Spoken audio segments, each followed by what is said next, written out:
আসসালামু আলাইকুম। ওয়ালাইকুম আসসালাম। ভালো আছেন আপনি? হ্যাঁ, আলহামদুলিল্লাহ ভালো।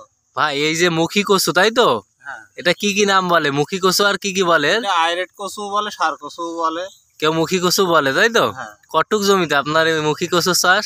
24 থেকে 25 কাঠা জমি। 25 কাঠা। দর্শক এ দেখেন 25 কাঠার বিশাল একটা বড় জমি, পিলি কমপ্লিট, এখন হয়তো শেষ চলছে। দেখেন 25 কাঠা মানে 1 বিঘারও ঊর্ধ্বে, তাই তো? তা আপনি আসলে এই যে কচুটা চাষ করছেন, লাগাইছিলেন কোন মাসে? পৌষ মাসের দিকে লাগানো হলো, ধান ছিল তো একটু লাভে হয়ে গেছে।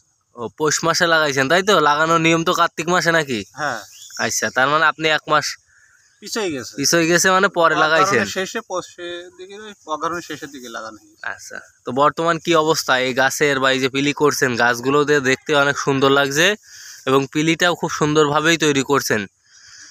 এই এখন এই আজকে স্প্রে দিলাম, স্প্রে পরে এখন এই একটু নিড়তে হবে, নিড়ে দেখা যাচ্ছে ডাড়াটা আবার তুলতে হবে 2-1 দিন পরে জো হলে। আচ্ছা, তার মানে পরিচর্যা চলছে, তাই তো? আচ্ছা, তো এখন এই যে গাছগুলোর বয়স কতদিন হয়েছে? এই যে গাছগুলো দেখছি, এর বয়স কতদিন হয়েছে এই গাছগুলোর? মনে করেন 4 মাস। 4 মাস? 4 থেকে 4.5 মাস। 1 হাতও হয়নি, 4 মাস বয়সে তো একদম ছোট। আর কতদিন লাগবে এই কচু হইতে? আর 1 মাস লাগবে। 1 মাস হইতে মানে কি আর 1 মাস? জ্যৈষ্ঠ মাসে কচু তোলা যাবে। জ্যৈষ্ঠ মাসে আর 1 থেকে 1.5 মাস মতো লাগবে, বা 1.5 মাসের একটু বেশিও লাগতে পারে, কিন্তু 1 মাসে তুলতে পারবেন না। ওই 1.5 মাস তো ধরো জ্যৈষ্ঠ আষাঢ় মাসের মধ্যে তোলা যাবে ইনশাল্লাহ, যদি আবহাওয়া ভালো থাকে, তাই তো? আচ্ছা, তো এই যে চাষ করছেন, এই পিলিটা কয়দিন পরে দিছিলেন? পিলিটা দেওয়া হয়েছে প্রায় 3 মাস পরে, মানে ধরো অগ্রহণ, পৌষ, মাঘ, ফাল্গুন, চৈত মাসে কিছুদিন আগে তুলেছি, রোজায় 17-18টা রোজায় তোলা হয়। তার মানে 3 মাস পরে গিয়ে আপনি পিলিটা দিছেন, তাই তো? পিলি কি নিজে বানাইছেন নাকি? নিজে বানাইছেন। পিলিটা তো আসলে খুব চমৎকার। এর আগেও তো এই জমিতে অনেকবার মুখী কচু চাষ করছেন আপনি। 4 বছর আগে করাই, পরপর 4 বছর করা হচ্ছে। তাই? এত করেন কি জন্য? কি মানে ভালো লাভজনক? লাভবান আছে, লাভবান না থাকলে কি 4 বছর করা হচ্ছে। আরে কচুটা ভালো নাকি? কষ্ট করলে ভালো ফল হয়, একটু কষ্ট বেশি। 10 বিঘা ধান না করে 1 বিঘা কচু করলে তার থেকে অধিক লাভবান। এটা মানে সত্যি কথা, তবে কষ্ট করতে হবে। কষ্ট করতে হবে। তো আপনার রোগ বালাই কেমন দেখছেন? লোক উর্বরা একটু লাগছে, তারপরে স্প্রে করেছে, এখন আর নেই, আবার আজকেরও করবো। একটু সপ্তাহে সপ্তাহে স্প্রে করলে ভালো হয়। তো কচু তো মেন যে পরিচর্যা, সেটা হলো পিলি করার বা পিলিটা তৈরি করা। পিলিটা তৈরি করার কিছুদিন আগে খুব ভালো করে পানি টানি দিয়ে মাটিটা প্রস্তুত করে নিতে হয়।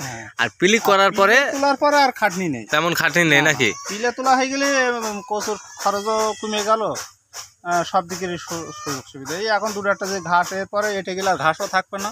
মানে এই যে মাটিটা যখন ভালো হয়ে যাবে তখন আর ঘাস মাস থাকবে না নাকি? তো আপনারা এই যে আর একটা ডাড়া উঠবে, কিন্তু আর 2-4 দিন পরে পিলি, মানে পিলির আর একটা ধাপ উঠবে, তাই তো? সেই ধাপের মাটিটা আপনারা কোন জায়গাতে নেবেন? ধাপে মনে করো এই সাইড একটু কাটতে হবে মাটির, এই যে পিলেটা তোলা না, হ্যাঁ, এই পিলের তুলে 2 সাইডে একটু একটা করে কোপ মেরে, হালকা করে কোপ মেরে আবার ওই ডাড়াটা তুলে এবার সুন্দর মাটিটা উঁচু হয়ে যাবে, ওতে আপনার হচ্ছে কিনে কচু এবার ধরন দেবে, বুঝলেন? আচ্ছা আচ্ছা, মানে এই পিলিটা হয় ধাপে ধাপে, মানে এই যে পিলিটা, এই পিলিগুলো হয় সব ধাপে ধাপে নাকি? 2টো ধাপ দিতে হবে। 2টো ধাপে? সব জায়গায় দেয় না, শুধু আমাদের যশোরের চাষিরাই দেয়। আমরা দিই, একটু ভালো হয়, আর পিলিটা দেখতে সুন্দর হয়, মোটা হয়, মাটিটা সল হয়, হলে ওতে কচু মানে একটু বেশি হয়। আচ্ছা, তো বিঘায় কতটুক ফলন হইতে পারে? আল্লাহ দিলে আপনার 80-85 মণ হবে। এটা কি জাতের? এটা 100 মণ হতে পারে ভালো হইলে। হ্যাঁ, ভালো হলে। এমনি তো কাটায় 4 মণ করে আমরা পাইছি। এমনি হয়, মানে মোটামুটি পরিচর্যা করলেই 4 মণ করে কাটায় পাইছি, বিঘে 80 মণ নিশ্চিত হবে। তার একটু ভালো করে যদি ট্রিটমেন্ট করা হয় বা পরিচর্যা করা হয়, হয়তো 85-87 মণ পর্যন্ত হয়। কি এমনকি একটু দেরিতে তুলে 100 মণ ছাড়ে যাবে। হ্যাঁ, মোটা হইলে। আর যদি ওই দাম বেশি পাওয়ার জন্য অল্প অল্প তুলি, তাহলে তো 60-70-65 এরকম থাকবে। তা আপনারা এই যে চাষাবাদ করছেন, আপনি তো একটা বড় এবং ভালো চাষি, তো এই মুখী কচু চাষ অন্য চাষের থেকে এর আগেই বলছেন যে অনেক বেশি ভালো, অনেক বেশি। তো এখানে তো পরিচর্যা করতে হয়, তো আসলে টাকা পয়সা কেমন খরচ হয় বিঘা প্রতি এখানে? টাকা পয়সা কত বেশি তেমন খরচ হয় না, মেন হচ্ছে সারটা। মানে সারটাই মেন। আর এই নিজেরা যে খাটা হয় দেখা যাচ্ছে আমি ওই দুটো জন নিয়ে নিজে থাকলে দেখা যাচ্ছে অনেক লাভবান, তেমন খরচ না। 1 বিঘা ধান করতে গেলে 20,000 টাকা খরচ আছে। 20-22 হাজার টাকা। হ্যাঁ, ওটাও 20-22 হাজার টাকাও আমার মনে হয় খরচ হবে বলে মনে হয় না আমার। ও মানে 1 বিঘা কচুর জমিতে হ্যাঁ, হ্যাঁ। 20-22 হাজার টাকা হবে না? খরচ হবে না, শুধু সারটাই কিনা হবে আর জন তেমন লাগবে না। আর একবার চাষ করলেই তো বীজ সংগ্রহ করে রাখা যায়।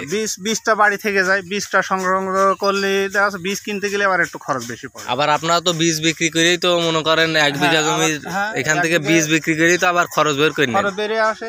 আচ্ছা, তাইলে আজকে 4 বছর আর এই রানিং বছর দিয়ে মোট 5 বছর চলছে। 5 বছরে আর তাহলে বিঘা প্রতি 25 এরকম 30 এরকম খরচ হয়, তাই তো? 30,000 টাকার মধ্যে খরচ হয়। নিজেরাই কাজ করেন সব সময়, তাই তো? নিজেরাই কাজ করে। আর আল্লাহ দিলি দেওয়া আছে 1.5 লাখ টাকা হওয়ার সম্ভাবনা থাকে যদি আবহাওয়া ভালো থাকে। 1.5 লাখ টাকা বিক্রি বেচা কেনা হবে বেশি। তবে কষ্ট করতে হবে। আর এই বীজ কেমন দাম? এই তো আমরা তো বীজ এবার পাইলাম না, অনেকে আমাদের কাছে বললো যে বীজ নেই। বীজের দাম তো অনেক গেছে, 150 টাকা 200 টাকা, 170, 175 এইভাবে বীজ আমরাই তো নিয়ে দিলাম, আমরাই বেচেছি। আর আছে কিনে আমার এক ভাই কিনেছে এরম, আমার বড় ভাই করে, ও এরম বীজ। তবে এবার যে চাষ হয়েছে এবার তো পর্যাপ্ত পরিমাণ কচু চাষ হয়েছে, প্রচুর করেছে, আগামীতে আরো হবে। তাই এবার অনেক বেশি হয়েছে আমাদের মাঠে। আপনারা আর কি চাষ আছে এর পাশাপাশি? এর পাশাপাশি ওই ধান আবারটাই আছে। আচ্ছা, কৃষি বিভাগ থেকে আপনারা কোনো ধরনের কোনো সহযোগিতা বা তারা আমাদের কোনো সহযোগিতা করে না, সবার না? কিন্তু প্রকৃত চাষি তো আপনারা। হ্যাঁ, প্রকৃত চাষি আমরা, কিন্তু চাষি তো কৃষক আছে না।